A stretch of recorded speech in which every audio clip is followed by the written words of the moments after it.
আসসালামু আলাইকুম বন্ধুরা, আশা করি ভালো আছেন সবাই। আপনারা দেখছেন এআই। আপনি যে মোবাইলটি দিয়ে ভিডিওটি দেখছেন, আপনার মোবাইলে অবশ্যই একটি জিমেইল অ্যাকাউন্ট আছে।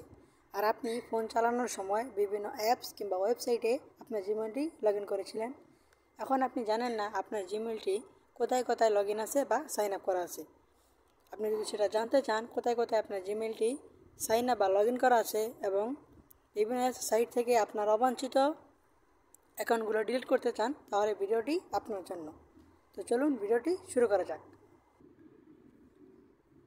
অবাঞ্ছিত অ্যাকাউন্ট ডিলিট করার জন্য আপনি সর্বপ্রথম জিমেইল বা প্লে স্টোর থেকে আপনার জিমেইলটি লগ ইন করে নেবেন।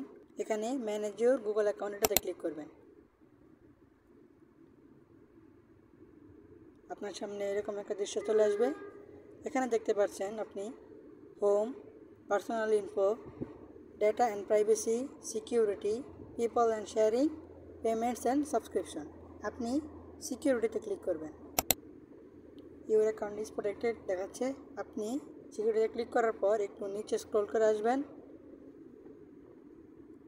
এখানে দেখতে পাচ্ছেন your connection to third party apps and services.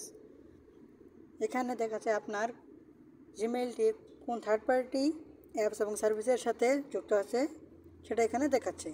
এর জন্য আপনি এখানে ক্লিক করবেন।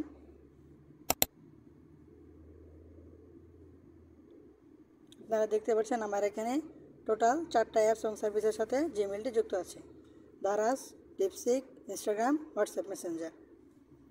এখান থেকে আপনি আপনার অবাঞ্ছিত যেটি মনে হবে বা আপনি এটা রাখতে চান না সেটাতে ক্লিক করবেন। উদাহরণস্বরূপ আমি যেমন দারাজ ক্লিক করছি।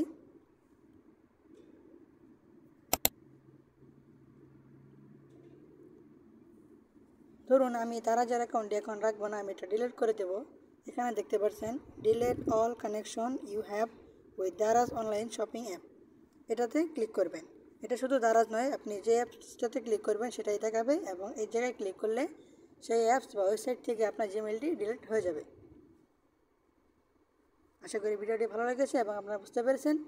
যদি ভিডিওটি ভালো লাগে ভিডিওতে অবশ্যই লাইক দেবেন, চ্যানেলটি সাবস্ক্রাইব করবেন এবং কমেন্টে আপনার মতামত জানাবেন। ধন্যবাদ।